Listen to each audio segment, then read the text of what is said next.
네, 자, 계속 이어서 소방시설법 제7조입니다. 건축 허가 등의 동의 대상물의 범위란 주제인데, 앞서 공서법 제가 설명을 좀 할 때, 처음에 건물을 설계하고, 그 설계한 도면 가지고 허가 신청을 해요. 근데 건축 허가 신청을 할 때, 관할 구청에서 소방 도면은 볼 줄 모르니까, 소방서로 허가 동의를 넘겼다가, 동의가 들어오면, 그때 허가가 나옵니다. 근데 이 허가 동의를 무작정 넘기는 건 아니고 유도등 정도, 뭐 소하기 정도까지는 구청 건축가도 다 보거든요. 그 정도는 공부하기 때문에. 근데 이제 비상경보 설비급 이상, 그러니까 뭐 수신기 들어가고 배선 가닥수가 더 간선이 들어가고 하는 것들은 구청에서 볼 줄 모르니까 소방서로 넘깁니다. 허가 동의를. 그래서 건축 허가 등의 동의 대상물 범위란 주제인데, 법 6조 1항에 따라 건축물 등의 신축, 증축, 개축, 재축, 이전, 용도 변경, 대수선 허가 협의 및 사용 승인의 권한이 있는 사용 승인 가로 열고 쭉 내용 나오죠. 을 할 때, 사용 승인 할 때 미리 본부장 또는 서장의 동의를 받아야 하는 건축물 등의 범위는 다음 각호와 같다 이런 얘기를 합니다. 제가 시행령을 먼저 말씀드렸구나. 법에 보면 법을 봐야 되는데 죄송합니다. 법에서 제3조는 넘어가고요. 책문 필요 없고. 그럼 제4조의 관계인의 의무도 크게 의미는 없습니다. 관계인은 뭐 이래야 된다. 항상 이제 노력해야 된다. 뭐 이런 얘기를 해요. 국가는 이래야 되고 관계인은 이래야 된다. 5조는 다른 법률 관계니까 의미 없고요. 제6조. 법률 제6조. 허가 등의 동의. 건축물 등의 신축, 증축, 개축, 재축 뭐 이런 것들의 허가 협의 및 사용 승인의 권한이 있는 행정기관. 관할 구청 건축가입니다. 혹은 시 소속 건물 질 때는 시청에서 보기도 하지만 보통은 관할 구청에서 다 하거든요. 건축 허가를.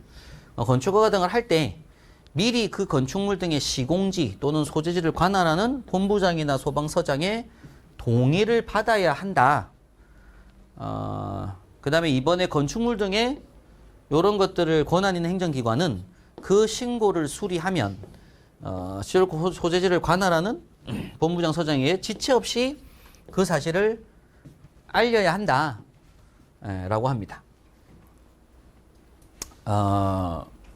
직접 알려야 된다 그런 얘기를 하죠. 그래서 증축하려고 하는 어떤 신고가 들어왔다.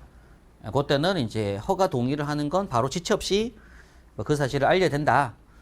3번의 1항에 따른 건축 허가 등의 권한 있는 행정기관과 신고를 수리할 권한 있는 행정기관들은 1항에 따라 건축 허가 동의를 받거나 신고를 수리한 사실을 알릴 때 관할 본부장이나 소방서장에게 건축 허가 등을 해줬거나 신고를 수리했을 때 허가 등을 발행하는 자, 신고를 한 자가 제출한 설계도서 중 건축물 내부 구조를 알 수 있는 설계 도면을 소방서에게 제출해줘야 된다.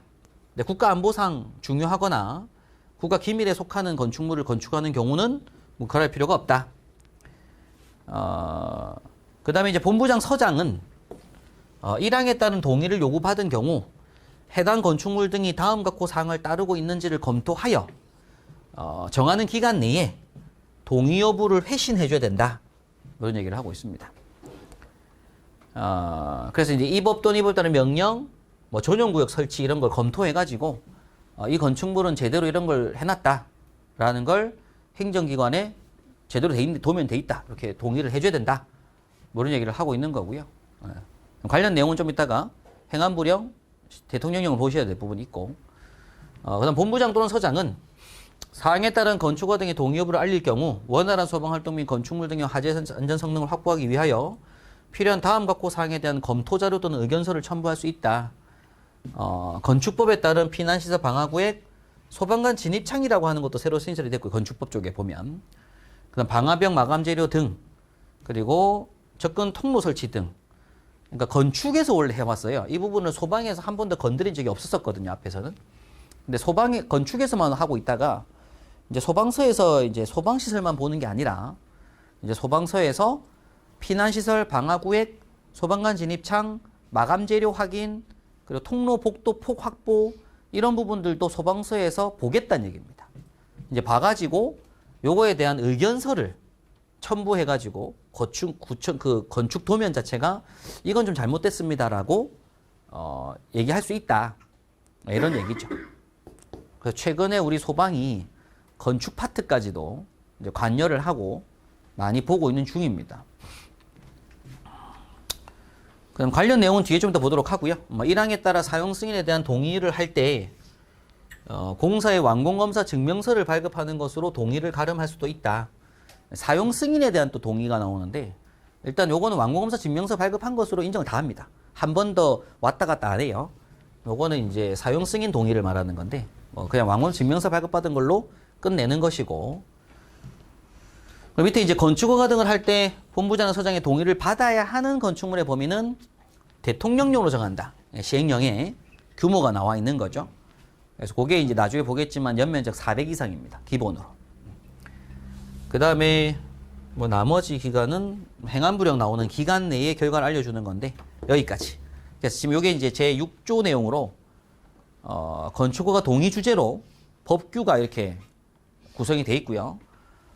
관련 주제로 시행령 제7조에 보면 건축허가 동의 대상물 범위, 그러니까 연면 400이라고 말씀드렸는데 앞에서 연면적이 바닥면적 전체 합계가 400제곱미터 이상인 건축물이나 시설이 허가 동의 대상입니다. 이게 원칙이에요, 원칙.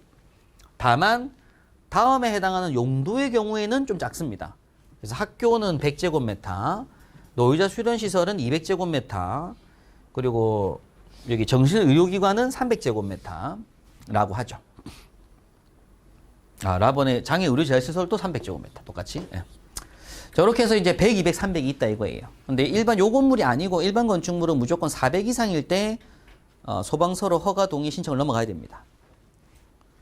그 다음에 이제 지하층, 무창층이 있는 건축물로서 바닥 면적 150제곱미터 이상인 층이 있는 건축물 지을 때 공연장이 이 건물 내에 있는데 공연장이 100제곱미터 이상이면 그 건물도 허가 동의 넘겨라. 그리고 차고 주차장 또는 주차 용도로 사용되는 시설이 있는데 그게 이제 200제곱미터 이상인 층이 있는 건축물이거나 주차시설, 또 기계주차를 할 때 그 기계주차가 20대 이상을 주차할 수 있는 기계주차, 요것도 허가 동의 넘겨라. 소방서에서 한번 봐줘라. 그런 얘기를 한 거죠. 그리고 층수가, 요건 지상층수입니다. 지상층수가 6층 이상짜리인 건축물은 나중에 보겠지만 자탐 설치도 해야 되고 스프링클러 설치도 해야 돼요. 그래서 규모가 자탐 스프링클러가 들어가는 건물이기 때문에 또 허가 동의 넘겨라. 그 다음에 이제 경락구 간망탑 이런 것도 허가 동의 해야 되고요. 그럼 의원, 조산원, 산후조리원 이런 시설들도 건물 지을 때 여기 이제 들어가면 허가 동의해라, 신청해라. 노유자 시설도 마찬가지로 해야 된다, 그런 얘기를 합니다. 근데 노유자 시설 중에서 여기 가번부터 바번까지 나오잖아요.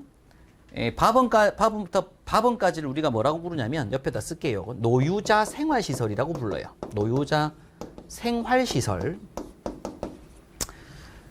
노유자 시설이라고 하는 요게 훨씬 큰 단어입니다. 요건 앞에 제가 특정 소방 대상물을 안 보고 지금 원문 수업한테 넘어왔는데 노유자 시설 종류들이 많아요. 유치원도 포함해가지고. 노유자 시설 중에서 얘네들을 뭐라고 부르냐면 노유자 생활시설이라고 또 좁혀놨습니다. 네. 뭐 학대 피해 노인 전용 쉼터라든지 아동복지시설, 장애인 거주시설 이런 데들을 다 노유자 생활시설이라고 하게 되고, 요 시설들도 건축허가 동의 대상물 용도에 들어갑니다. 근데 이제 옆에 보면 다만 단독주택 또는 공동주택에 설치되는 시설은 제외한다. 아파트 안에 있는 이런 시설들은 아니다. 그런 얘기를 합니다. 그 다음에 이제 의료 요양병원 뭐 이런 것들. 그 다음에 이제 특수가염물 750배 나오는데 요 750배 기준이 중요한 게 뭐냐면은 그 지정수량의 750배니까 우리 앞서 그 면이, 뭐 나대사, 능사볕 천 설명드린 거 있잖아요. 그러면 면화류 같은 경우에는 200kg이 이제 그 특수가염이기 때문에 그 200kg 곱하기 750배 한 거. 그만큼 많은 양을 저장한 겁니다. 근데 이 750배 특수가염물은 옥내 소화전하고 옥외 소화전 설치 대상 규모하고 똑같거든요. 그러다 보니까 일단 옥내 옥외가 설치된 이런 개념인데 일단 뭐 750배 이상 일대 건축허가 동의 대상 들어가고, 그리고 지상에 노출된 탱크 용량 합계가 100톤 이상짜리라고 합니다. 좀 많죠? 그리고 10번까지가 건축허가 동의 대상물이라고 불러요. 그 다음에 이어서 이제 2번 이어서 위 1항에도 불구하고 다음 각호 어느 하나에 해당하는 특정 소방 대상물은 본부장 또는 서장의 건축허가 동의 대상 제외한다. 제외 대상이라고 합니다, 또. 그래서 특정 소방 대상물에 설치되는 소화기, 자동 소화 장치, 누전 경보기, 단독 경보인 감지기, 가스 누설 경보기, 피난 구조 설비, 근데 비상 조명 등은 제외한다라고 하고 가 화재 안전 기준에 적합한 경우 해당 특정 소방 대상물이라고 하는데 결국 이 내용은 무슨 내용이냐면 면적이 위 규모 됐지만 설치되는 설비가 요것들만 들어갔다. 혹은 뭐 증축 시에, 용도 변경 시에, 대수선할 때 요것들을 공사한다라고 하면 다른 시설은 없다라고 하면 요 정도 시설들은 관할 구청 건축과에서 알아서 하겠다. 허가동의 안 넘기겠다. 뭐 이런 얘기를 하는 거고요. 그래서 이제 설비 자체가 간단한 것들입니다. 비싸지 않은 것들이고. 그 다음에 증축 또는 용도 변경으로 인하여 추가로 소방시설이 설치되지 않으면 당연히 소방이 안 들어가니까 동의하는 거 필요 없다. 그런 얘기고. 그 다음에 이제 착공신고 대상에 해당하지 않는 것들을 말합니다. 그래서 이제 우리 착공신고도 해야 되는 그게 뭐 있으면 신설이 있었고, 증설이 있었고, 수리 개보수가 있었거든요. 증설공사, 신설공사, 수리 개보수 할 때 착공신고를 해야 된다라고 했었는데, 일단 착공신고 대상에 AI 들어가지 않으면 착공신고도 안 하는 것들은 그냥 뭐 건축허가 동의 대상에도 들어갈 필요 없다. 뭐 이런 얘기를 한 거죠. 요 세 가지. 그래서 중요한 거는 이제 건축허가 동의 대상들이 있다라는 거, 10가지. 그리고 그 대상 10가지에 속했지만 요 세 가지 때에는 또 허가 동의 넘어갈 필요가 없다. 이런 내용까지 한번 이어지는 부분이고요. 계속해서 시행령 3번에 법 6조 1항에 따라 건축허가 등의 권한 있는 행정기관은 건축허가 등의 동의를 받으려는 경우 동의 요구서에 행안부령으로 정하는 서류. 이건 뭐 굉장히 중요한 게 이제 서류는 전부 다 시행 규칙에 있다고 했습니다. 그게 행안부령. 관할하는 본부장 서장에게 동의를 요구해야 된다. 이 경우 동의 요구를 받은 본부장 서장은 첨부 서류 등이 미비한 경우 서류 보완을 요구할 수가 있다라고 합니다. 일단 여기까지 해서 볼게요. 여기까지 해서 시행 규칙으로 좀 넘어갈 건데, 허가 동의 요구 시행 규칙 3조에 보게 되면 건축허가 등의 동의 요구라고 해서 지금 이 내용은 뭐냐면 지금 뭐 외울 게 아니니까 이 내용들은 이제 허가 등의 그런 권한이 있는 행정기관들. 아까 제가 구청 건축과라고 말씀드렸는데 일반적으로 그래서 이제 건축 권한 있는 행정기관, 뭐 사용검사 행정기관은 구청 건축과들이 보통 줍니다.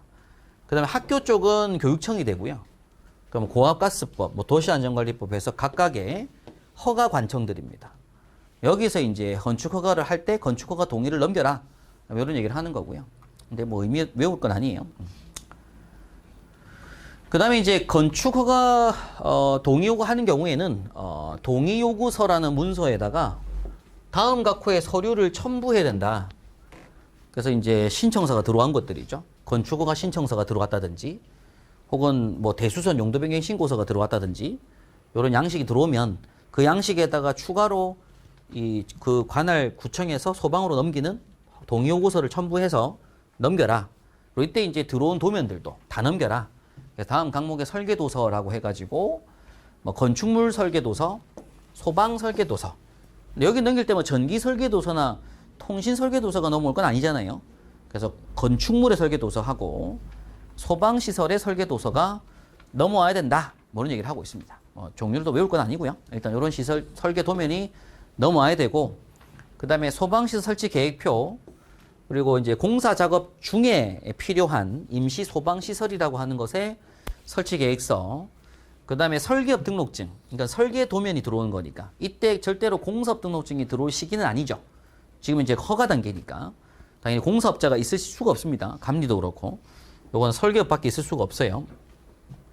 그래서 설계한 기술자의 자격증, 이런 것들. 그 다음에 설계 계약서, 이런 것들이 소방서로 서류가 들어올 거다라는 거죠. 예. 뭐 계속 이어진 내용인데, 아까 그 동의 요구는 지체 없이 해요. 그러니까 바로 들어오면 서서 바로 넘기는 겁니다. 그럼 이 동의를 받은 본부장 서장은 건축관의 동의 요구서를 접수한 날로부터 5일 이내, 그리고 이게 만약 별표 4 제1호가 뭐냐면 특급 대상물이에요. 우리 앞에서 공부했던 화재 예방법.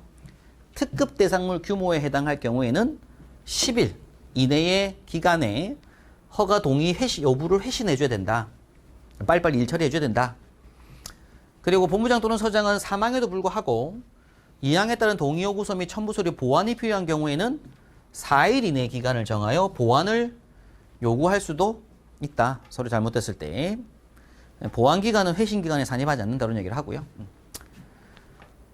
그 다음에 이제 건축 허가 등의 동의를 요구한 기관이 예를 들어 구청 건축가에서 허가를 낼지 모르겠는데 최종적으로 막 동의 다 받아놓고 나서는 막판에 그냥 허가 안 날 경우가 생길 수 있습니다. 그럼 이제 허가를 취소했을 때에는 취소한 날로부터 7일 이내에 또 관할 본부장 서장에게 취소됐다라고 통보는 해줘야 된다. 그리고 본부장 서장은 동의 여부를 회신을 했다고 하면 별지 1호 서식의 허가 등의 동의 대장에 이를 기록하고 관리해놔야 된다. 각 하나 소방서마다 이런 얘기를 합니다. 6조 8항 후단 이건 중요해 보실 건 아닐까 한데 6조 8항 후단에서 행안부를 정하는 기간 6조 8항 후단에서 어떤 요청 서류 요청할 수 있다. 요청을 받은 건 7일 이내인데 뭐 이건 의미 없는 내용 같아요. 좀 전에 우리 봤던 내용 중에서는 뭐 시험 대비하실 때는 5일, 10일, 4일 이게 중요합니다. 5일, 10일, 4일. 예. 이게 좀 중요한 주제가 되고요. 자, 그래서 허가 동의 관련된 부분은 뭐 시행규칙에 보면 별지 서식이 더 있긴 한데 그까지 공부하실 건 아닐 것 같고 이런 내용들이 있다라는 거죠. 이 법 안에. 그렇게 한번 정리하시면 될 부분입니다. 자, 다음 주제로 우리가 이제 내진 설계라는 게 나와요. 제7조입니다. 법률에. 지진 화산재해 대체법 14조 1항 각호 시설 중 대통령을 정하는 특정 소방대상물에 대통령이 정하는 소방시설을 설치하는 자는 지진이 발생할 경우 소방시설이 정상적으로 작동될 수 있도록 소방청장이 정하는 내진 설계 기준에 맞게 소방시설을 설치된다. 한참 그때 우리 지진 막 포항 지진 나고 했을 때 그 내진이 한창 떠가지고 내진하는 업체가 엄청 많이 생겼습니다. 내진 재료, 내진 설계 이런 업체들이 많이 생겼고요. 내진 설계가 이제 결국은 지진 났을 때 배관이 막 흔들려서 뜯어질 수 있기 때문에 그걸 잡아주는 앵커 같은 것들이요. 잡아주는 거. 이런 것들이 이제 내진 설계인데, 요 내진을 해야 된다. 그런 얘기를 합니다. 그래서 내진 설계는, 관련된 주제가, 요거는 보실 필요 없을 것 같고. 바로 시행령제 8조에 보면은, 지진 화산재해 대체법에서 보면은 해당하는 시설들이 있어요. 근데 우리가 지금 이걸 뭐 공부할 거 아니고 다른 법이니까. 근데 그 건축물에는 내진을 하라고 하는데 그 내진하는 소방시설이 요건 아셔야 됩니다. 옥스등이라고 저는 외우는데 옥스등, 옥내소화전, 스프링클러, 물무등이에요. 옥스등. 요 세 가지 설비를 말한다. 근데 사실 세 가지가 아니죠. 왜냐면 물무등 종류가 물무, 미분무, 포, CO2, 할론, 청정 다 포함하는 거라서 이런 설비들을 설치할 때 얘네들이 내진 설계 대상에 들어갑니다.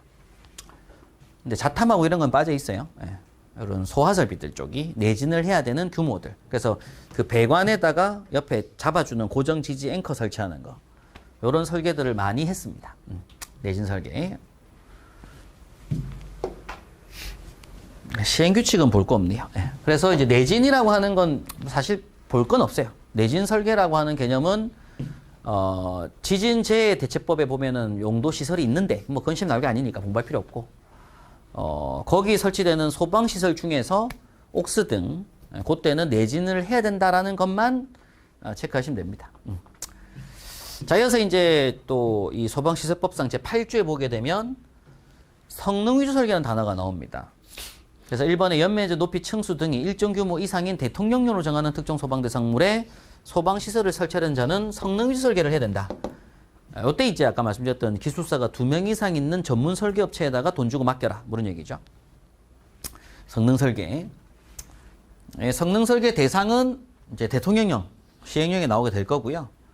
그 다음 밑에 2번의 1항에 따라 소방시설을 설치하려는 자가 성능 설계를 한 경우 건축허가를 신청하기 전에 해당 시공진호 소재를 관할하는 소방서장에 신고해놔야 되고 그래서 이제 성능 설계는 그 구청 신청 들어가기 전에 소방서에서 일단 이런 걸 이제 허가를 먼저 받습니다. 성능 설계 실시 허가 받는데 해당 특정 소방 대상으로 연면적, 높이, 층수 변경 등 행함을 정하는 사유로 신고한 성능 설계를 변경하는 경우에도 소방서를 받고 해야 된다는 얘기를 하고요. 소방서장입니다. 소방서장은 구청에서 한다고 본 거예요, 지금. 이항에 따른 신고 또는 변경 신고를 받은 경우 그 내용을 검토하여 이 법 적합하면 신고를 수리해야 된다. 그리고 건축법에 따른 건축위원회 심의를 받아야 하는 또 건축물인 경우. 이는 그 심의를 신청하기 전에 성능설계 기본 설계 도선에 대하여 사전 검토를 먼저 받아야 된다. 그러니까 사전 검토 순서가 그렇죠. 소방은 성능설계 먼저 사전 검토 받고 그걸 가지고서 건축위원회 들고 들어가거든요. 건축위원회에서는 뭐 보냐면은 뭐 외관 같은 것도 봐요. 이 도심을 외관을 파하는지 뭐 이런 것도 판단하거든요. 그때 이제 이 소방에서 미리 본 성능설계가 붙어 있는 상태에서 건축위원회에 심의를 받고 있습니다.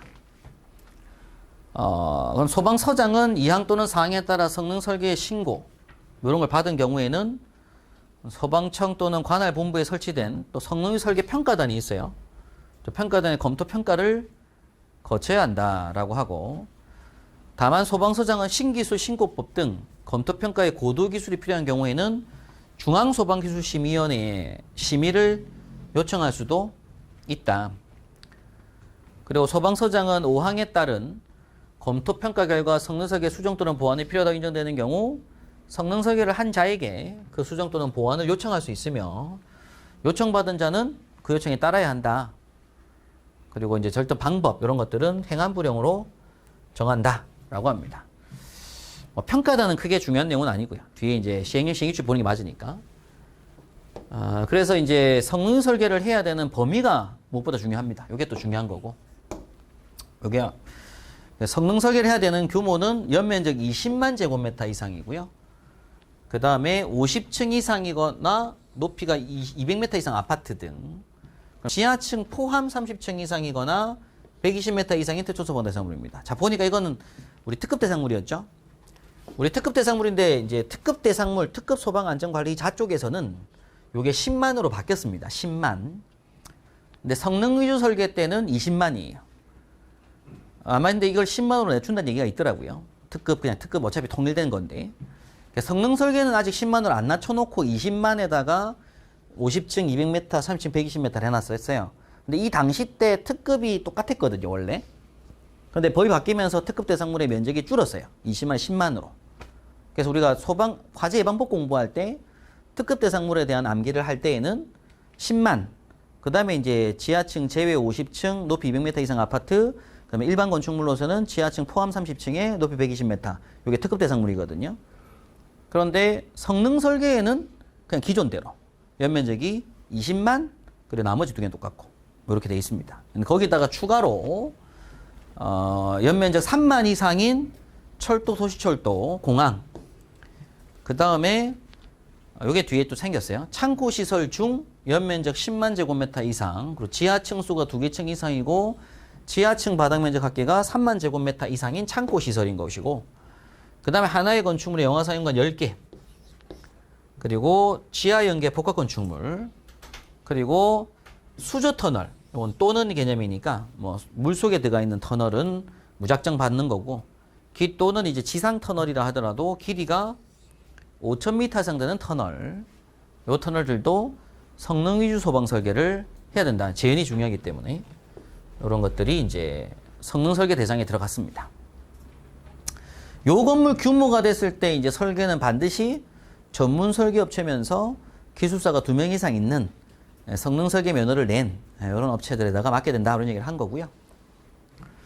시행 규칙에서는 뭐 성능 설계 쪽에서는 신고 절차 과정이 나오는데 서식 나옵니다, 또. 근데 이건 뭐 넘어가셔도 돼요. 일단 필요한 서류 도면들이고 종류들 이런 것들인데 뭐 이건 넘어가셔도 되고요. 그 검토 평가에 대한 내용들도 그렇고 뭐 변경 신고에 대한 내용도 그렇고 사전 검토 신청에 대한 내용도 그렇고 이 부분들은 크게 막 볼 내용이 아닙니다. 시행규칙 양식들 설명하는 거라서. 그리고 성능 설계 기준이라고 하는 것들도 원래 이제 별도의 그런 고시가 따로 있는 거라서 뭐 지금 이 내용들을 뭐 외우자고 말씀드릴 건 아닐 것 같아요. 그리고 성능 설계 평가단이 있습니다. 평가단이라고 하는 게 평가단장 포함하여 50명 이내 평가단으로 성별을 고려하여 구성하고 있고요. 그럼 평가 단원은 얘기 나오는데, 요 평가 단원은 일단은 공무원 쪽에서 있고요. 그 다음에 다른 기타 기술자들. 공무원 중에서 기술사를 들고 있는 공무원, 관리사증을 들고 있는 공무원, 그 다음에 이제 다음 소방설비 기사 자격을 가지고서 이제 건축허가 동의 업무를 1년 이상 담당한 공무원들이 이제 소방 공무원 중에서는 평가 단원에 들어가 있고요. 그 다음에 이제 기타 나머지 그냥 뭐 기술자들, 소방기술사 관리사, 뭐 또는 특급 감리원으로서 10년 이상 경력 있는 사람들, 이런 사람들로 섞어서 50명으로 해서 평가 단원을 구성하고 있고요.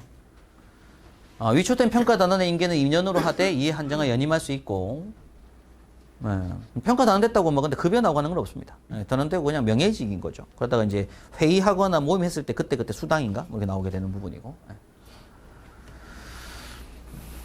그럼 평가단 운영은 너무 인원수를 많이 뽑아놓고 일단 해놓고 회의마다 6명에서 8명까지 평가단으로 구성 운영하게 되고요.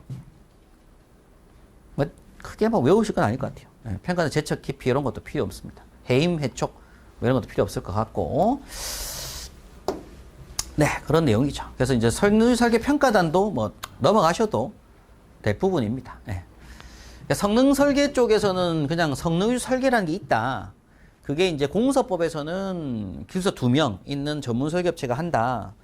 근데 이걸 할 수 있는, 해야만 되는 건물 규모가 특급 대상물인데, 그게 연면적이 10만이 아니라 20만으로 돼 있다는 거죠. 그 차이점이 있고. 그 다음에 3만 이상 뭐 철도역사 동시설이 있고, 뭐 하나의 건축 영화상가 10개 이상도 있고, 뭐 이런 대상들이, 성능 설계 대상들이 있더라라는 겁니다. 근데 성능 설계는 뭐 방법, 절차, 이런 것들은 뭐, 시행규칙이 있는 건데 넘어가셔도 되고요. 그 정도까지만 한번 정리하시면 되고. 이어서 이제 법률안 제10조에 보면, 주택에 설치하는 소방시설이라고 해서, 주택용 소방시설이라고 합니다. 주택용. 그게 이제, 소화기, 주택용 소화기, 소화기하고 단독경보원 감지기 2가지인데, 소화기 등이라고 해놨지만, 딱 2가지. 소화기하고 단독경보원 감지기예요. 근데 이제 결국 이거는 주택이란 용어는 뭐다? 주택이라고 하는 이 단어는 특정 소방대상물이 아니죠. 우리 앞에서 특정 소방을 언급을 했잖아요, 한번. 근데 주택은 특정 소방대상물이 아닙니다. 아니지만 일반 한 세대짜리 개인주택, 1층짜리 단층, 2층짜리 독립주택이라 하더라도 그냥 이거는 하자라고 한 거죠. 그래서 그냥 집에다가 뭘 하자. 소화기 비치하고 아무 소방시설이 없더라도 뭐는 달아놓자.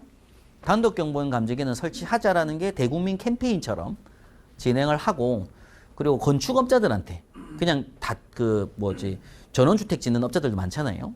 그런 업자들한테 홍보를 하고 있습니다. 계몽. 반대주택 지을 때 이것도 달아줘라. 이렇게 하고 있어요. 주택용 소방시설이라고 해서 일단 단독주택이나 그 다음에 이제 공동주택, 근데 아파트 기준상 제외한다 된 이유가 이건 특정 소방 대상물이니까 요걸 제외한 공동주택. 근데 여기 안에 뭐가 있냐면 다세대 연립주택이 있었거든요. 근데 이걸 이제 앞으로 소방법으로 들어오게 되니까 결국에는 요 2번 전체는 앞으로는 특정 소방 대상물로 편입이 됩니다. 단독주택만 빠져 있고 계속. 그래서 이제 이런 주택용 소방시설의 설치 기준이라든지 자율적인 안전관리라서 이런 것들은 그냥 시도 조례로 정한다. 그런 얘기해서 알아서 해라 이거죠. 그래서 설치 안 했다고 해서 뭐 과태료 벌금 벌칙이 없거든요. 알아서 해라. 그런 얘기를 하고 있습니다. 그래서 이 주택용 소방시설이 이제 밑에 2가지 소화기하고 단독경보원 감지기라는 것만 아시면 돼요. 그게 이제 주택용 소방시설이라는 것만 아시면 됩니다. 그래서 다음 또 주제로 넘어가는 거죠. 제 11조 자동차에 설치 또는 비치하는 소화기라고 신설을 만들어놨는데 요게 아마 시행일자가 자동차 설치하는 것도 24년도 같은데 좀 11조죠. 11조. 우리 법률 제 11조가 제일 끝에 붙이게 보면 법률 제 11조 없구나. 뭐 일단은 지금 현재 그 체크하실 부분이기도 하고 24년도 1월인가 시행인데 자동차에 설치. 지금 현재 이제 앞으로 그 현대자동차든 기아자동차 됐든 자동차 생산할 때 이제 소화기를 다 비치를 하고 나옵니다. 이제 앞으로. 그리고 지금 현재 외국에서 수입하는 수입차들도 국내에서 소화기를 지금 다 설치해가지고 막 들여오고 있고요. 지금요. 그래서 자동차 설치 또는 비치한 소화기라고 해서 자동차 관리법 3조 1항에 따른 자동차 중 다음 갖고 어느 하나에 해당하는 자동차를 제작, 조립, 수입, 판매까지는 차량용 소화기를 설치하거나 비치된다. 그래서 5인승이죠. 5인승 이상 승용, 승합 자동차, 화물 자동차, 특수 자동차 등은 소화기가 의무적으로 비치 또는 설치가 돼 있어야 되고, 요거는 이제 행안부령으로 정한다. 잠깐 볼게요. 시행 규칙에. 또 이제 자동 차량용 소화기 설치 기준, 비치 기준은 별표 이와 같다. 그런 얘기를 하네요. 요거 잠깐 볼게요. 시행 규칙에 별표에 2번 차량용 소화기.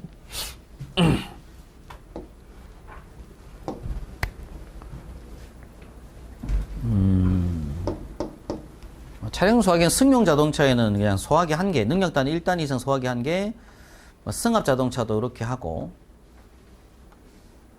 승차 정원은 15인 이하는 2개 이상, 이거 뭐 크게 보실 건 아닐 것 같습니다. 네. 이제 앞으로 요거 기준에 맞춰가지고 이제 자동차 회사들에서 여기에 맞게끔 소화기를 비치하고 나올 거라서, 그건 지금 신경 쓰실 내용은 아닐 것 같고요. 네. 자동차 설치하면 소화기 기준이 있더라. 그런 얘기입니다. 네. 네. 그 다음 이어서, 나머지는 보실 거 없고, 바로 넘어가면 되겠네요. 네. 저로 주제까지 한번 봤습니다. 자, 이어서 소방시설법 제12조는, 특정 소방대상물에 설치하는 소방시설 등의 관리 등이란 주제로, 또는 일본의 특정 관계인은 대통령령으로 정하는 소방시설을 화재 안전 기준에 따라 설치 관리된다. 이 경우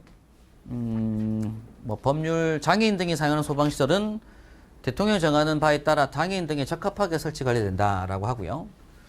본부장소장은 1항에 따른 소방시설이 화재 안전에 따라 설치 관리되고 있지 아니할 때에는 관계인에게 필요한 조치를 또 명할 수 있다라고 합니다. 나중에 보겠지만 이런 조치 명령을 또 거부 방해하면 3년에 3천. 아까 말씀드렸지만 어떤 명령을 방해하는 것들은 나중에 다 동일하게 아마 적용될 것이고, 관계인은 제1항에 따라 설치 관리하는 경우 화재 시 소방시설 기능과 성능에 지장을 줄 수 있는 폐쇄, 차단 등의 행위를 해서는 안 된다.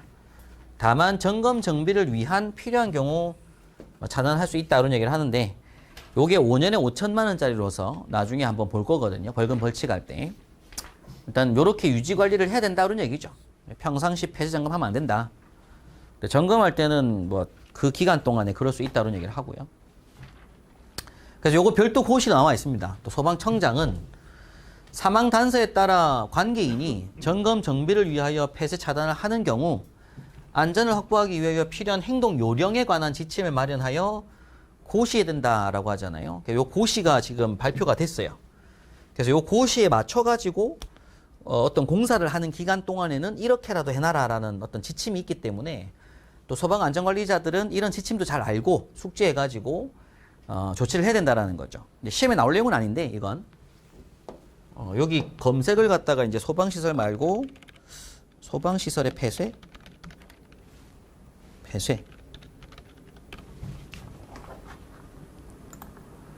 행정규칙 보면 이게 고시가 있습니다. 고시.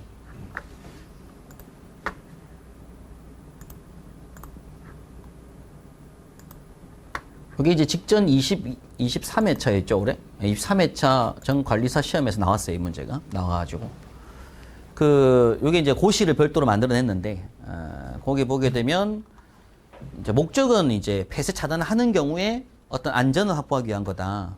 요건 이제 알고 있어야 된다. 사전 조치도 필요하고 행동 요령 알고 있어야 된다.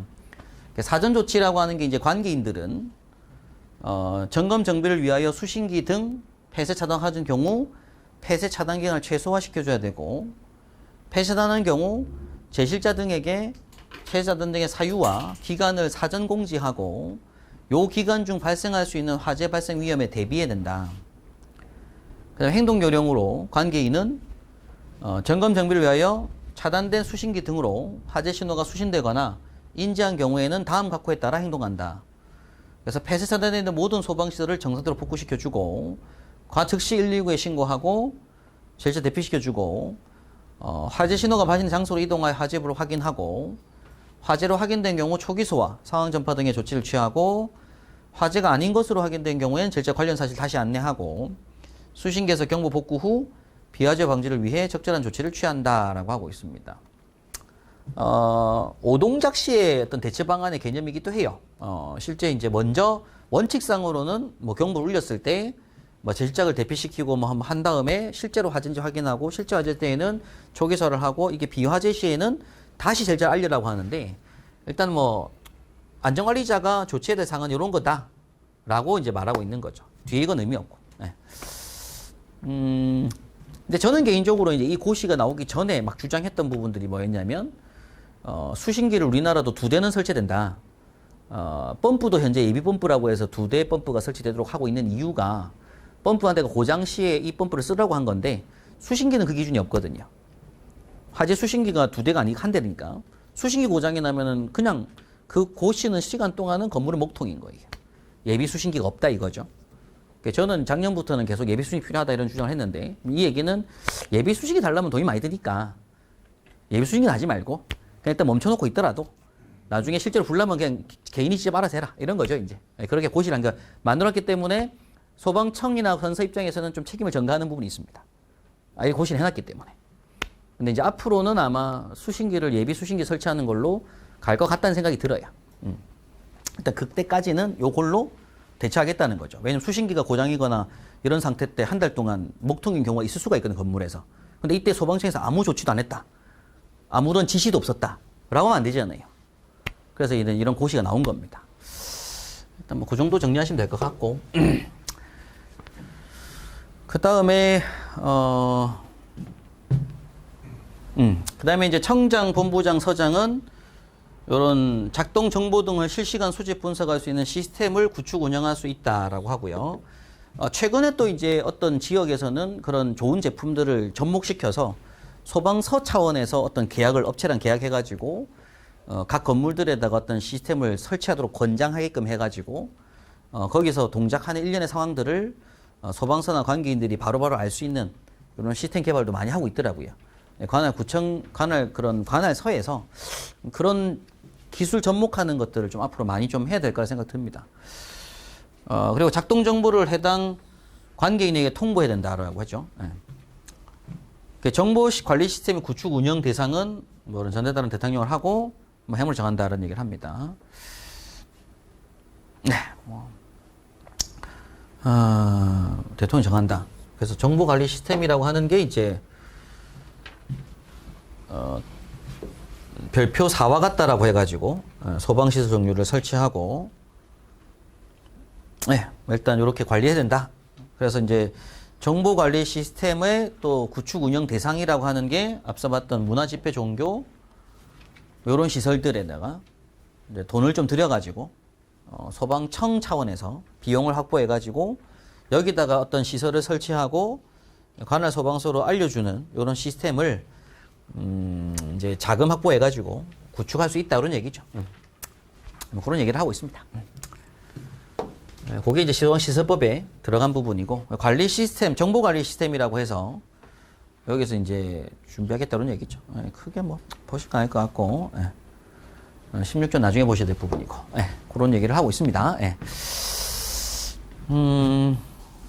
크게 요건 관련 내용은 있을 것 같지는 않고요. 제 13조입니다. 법률 제 13조 소방시설 기준 적용의 특례라고 하는데 잠시만요. 이거 좀 지우고 일단 특례 본부장이나 소방서장은 12조 1항 전단에 따른 대통령 또는 화재안전 기준이 변경되어 그 기준이 강화되는 경우 기존의 특정 소방 대상물의 소방시설에 대해서는 변경 전의 대통령 또는 화재는 적용한다. 다만 다음 갖고 어느 하나에 해당하는 소방시설 경우에는 강화된 기준을 적용할 수 있다. 이런 얘기를 하고 있습니다. 자, 요 내용의 13조의 의미는 뭐냐면 애초에 제가 건축 허가 당시 연도가 중요하다는 말씀 앞에 드렸는데 1998년도에 지어진 건물인 거예요. 그때 허가 떨어져서 건물을 지었다고 했을 때 그 당시 법으로 건물 다 지어놨습니다. 근데 이후에 뭐 2010년, 2015년 때 법이 강화돼가지고 뭐 더 설치해라 이런 기준이 나왔다 하더라도 그냥 그대로 놔둔다는 게 원칙이에요. 원칙은 무조건 기존의 화재 안전을 적용하는 게 원칙입니다. 놔두는 거. 다만 다음 각호 어느 하나에 해당하는 소방시설은 강화된 기준을 적용해야 한다는 아니고 할 수 있다라고 돼 있는 상태긴 합니다. 근데 1번에 보면 다음 항목의 소방시설 중 대통령령 또는 화재 안전 기준으로 정하는 것이라고 해요. 그래서 종류가 소화기구, 비상경보설비, 자탐설비, 자동속보설비, 피난구조설비를 체크해야 되고요. 원래 자탐설비가 저 자리에 없었습니다. 없었는데 일단 추가가 됐어요. 가나다라마까지 5가지로. 요 5가지는 법이 강화될 때 강화된 걸 따라갈 수도 있다. 그래서 따라갈 수 있는데 무작정 따라가는 건 아니고요. 대통령령이나 화재안전기준에서 정해놔야 됩니다. 그래서 시행령급 문서에서 이제부터는 기존의 모든 건물들이 이렇게 바꿔줘야 된다라고 언급할 수 있다라는 거죠.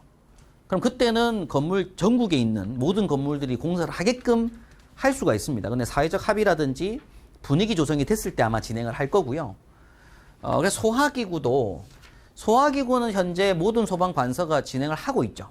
왜냐하면 이제 그 연수 제한 10년 지나면은 새 걸로 교체하는 걸 모든 건물들이 지금 적용하도록 명령이 내려왔습니다. 소화기구는 무조건 그런 분위기가 잡혀 있기 때문에. 근데 이제 비상경보설비나 자탐설비가 지금 계속 강화되고 있어요. 법이 막 바뀌고 있는데 바뀌고 있는 걸 기존 건물 보고 무조건 따라가라라고 안 합니다. 이거는 앞으로 대통령 또는 화재안전기준에서 뭔가 언급을 할 때가 있어요. 그때는 따라가도록 할 건데 아직까지는 없습니다. 언급사항이. 속보설비도 마찬가지고 피난구조 마찬가지예요. 그런데 이제 이 5가지 설비는 시험 문제 개념에서는 그냥 무작정 이때 외울 때 뭐가 되는 거다. 법이 강화될 때마다 바뀌어야 될 설비로 알고 계셔야 되는 거죠. 그런데 실제로 시행은 안 합니다. 왜냐하면 여기서 언급을 해야 되기 때문에. 그렇지만 시험 대비해서는 이렇게 5가지를 외워놓고 계셔야 될 부분이고, 자, 2번에 보면 다음 항목의 특정 소방 대상물에 설치하는 소방시설 중 대통령 또는 화재안전을 정하는 것들 있잖아요. 그죠? 그래서 요거는 무작정 합니다. 지금 현재도. 법 바뀔 때마다 그때그때 해요. 그래서 가번에 보면 공동구들, 정부 소속 거죠. 우리나라 뭐 소속이 거의 소유 건물이니까. 그 다음에 이제 지하구. 요거는 KT하고 한전 거 말합니다. 지하구. 지하구가 이제 뭐 SK라든지 뭐 LG텔레콤 쪽은 지하구가 없어요. 전부 KT밖에 없어요. 지하구는요. 원래 이제 SK나 뭐 LG라든가 지하계 있지만은 법률상 지하구에 해당하는 건 사실 KT밖에 없습니다. 그래서 이제 한전하고 KT 거. 그 다음에 이제 노유자 시설, 의료 시설에 설치되는 소방 시설이 있어요. 요 장소에 설치되는 소방시설 중에서 또 이제 정하는 것인데, 여기 좀 이따 보겠지만, 여기는 법이 강화될 때마다 따라가야 됩니다. 앞으로 돈 들여서 계속. 그래서 그 의료시설의 의사분들이 정말 싫어하고 계시죠. 소방법을 정말 싫어합니다. 네. 왜냐면 병원들은 공사 너무 많이 하거든요. 매년 공사합니다. 소방공사가. 그래서 의사분들이 소방을 엄청 싫어해요. 지금 분위기가 그래요. 하여튼 의료시설이 법상에서 보면 강화된 시설 따라가게 되고, 요 두 시설들이 이제 여기 대통령령이니까 넘어가면 시행령 제13조에 강화된 소방시설 기준의 적용 대상이라고 해서, 그래서 밑에 1번에 보니까 공동구에 설치하는 데 있는데, 지하구하고 공동구는 같은 의미입니다. 그래서 설치된 게 똑같아요. 소화기, 자동소화장치, 자탐설비, 통합감시시설, 유도등 연소방지 설비가 여기도 똑같이. 요것들은 법이 뭐 할 때마다 이 설비들은 바뀔 때마다 따라가야 된다. 그래서 KT하고 한전은 이제 소방 제품을 계속 업그레이드 시킵니다. 한번 불나보니까 아는 거죠. 예. 한전과 KT 쪽에서 지하구 불나면 그 지역의 통신이라든가 전기가 다운되니까 이건 지역적 재난이거든요. 이제 재난이 발생한 거라서 요걸 이제 미리미리 업그레이드 시켜놓고 있고, 노유자 시설에 설치하는 간이 스프링클러, 자탐 설비, 단독 경보용 감지기도 법이 강화될 때마다 따라가고 있고요. 의료시설에 설치하는 스프링클러, 간이 스프링클러, 자탐, 자속, 요 설비도 법이 강화될 때마다 따라갑니다. 계속 돈 들여라 이거죠. 법 바뀐 대로 따라가라. 고쳐라. 뭐 이런 얘기를 하게 됩니다. 요 두 시설만큼은 법이 바뀔 때마다 따라가야 되는 설비다. 뭐 이런 얘기를 합니다. 그래서 의료시설 같은 경우에 원래 작년도 연말까지 원래 그 유예기간이었어요. 스프링클러 전체 다 설치하는 걸로. 간이 이상이라도 해라 했는데 또 의사협회 쪽에서 막 주장해가지고 4년인가 딜레이 됐습니다. 또 몇 년 더 뒤로 밀려졌어요. 아직 공사 안 한 데들 많습니다. 병원들. 근데 그게 유예기간 또 생겼어요. 막 요청해가지고. 일단 지금도 유예 중이고. 아직까지 천천히 좀 우리 돈 벌어서 공사할게. 이렇게 한 거죠. 의사협회 쪽에서. 그렇게 된 데가 있고요. 그 다음에 이제 요게 이제 강화된 거 따라가는 설비들. 요게 좀 중요한 주제입니다. 요게 이제 시험에서 많이 나오는 주제들이고. 네. 그래서 이제 법과 시행령 부분에서 강화된 거. 그 다음에 다시 또 이제 그 법규 공부하다 보면 요 동그라미 2번에 본부장이나 서장은 설치되는 대상 시설 가운데 기능과 성능이 유사한 스프링클러 설비, 물분무 등 설비, 비상경보 설비, 비상설비 등의 소방실 경우에는 정하는 바에 따라 유사 소방 설치를 면제할 수 있다라고 해놓고요. 그 다음 3번에 보게 되면 또 증축되거나 용도 변경되는 경우에는 용도 변경 당시에 화전율을 적용한다. 뭐 이런 얘기를 하고 있습니다. 자, 지금 이 내용을 우리가 이제 뭐 뒤에 또 계속 좀 이어서 읽고 넘어갈게요. 일단요. 4번에 다음과 어느 하나에 해당하는 특정 소방 가운데 대통령이 정하는 특정 소방 대상물에는 또 설치하지 아니할 수 있다라고 해가지고 이건 설치 제외라고 합니다. 설치 제외. 화재보다 낮은 대상물 그런 것들이 있고요. 그 다음에 또 공법이 특수한 설계로 인정되는 소방시설을 설치하는 경우에는 또 중앙소방기술심의위원회 심의를 거쳐 화재 안전 기준을 적용하지 아니할 수도 있다. 뭐 이런 얘기를 해요. 자, 여기까지가 특례라는 표현으로 제가 설명을 좀 드리고 있는 부분들인데 저와 같이 다시 한번 소방시설법 시행령 잠깐 볼게요. 소방시설 법령에서 여기 시행령입니다. 시행령에 제일 뒤에 보면 이렇게 별표가 나오게 되는데 별표 4번부터 해서 원래 이제 공부할 때 별표 4, 별표 5, 별표 6까지 4, 5, 6번을 한번 쭉 이어서 이제 학습하시는 내용이 필요한데요. 일단 먼저 지금 정리를 해야 될 부분이 별표 4번입니다. 별표 4번. 제가 시행령에서도 한번 여기 저기 아까 전에 말씀드렸던 저기 11조에 관계인이 특정 소방 대상물의 설치 관리에 되는 소방 종류는 별표 4와 같다 되어 있는데 앞에 우리 소방 종류도 앞에 봤잖아요. 소화 설비, 경보 설비 이런 게 있다고 봤잖아요.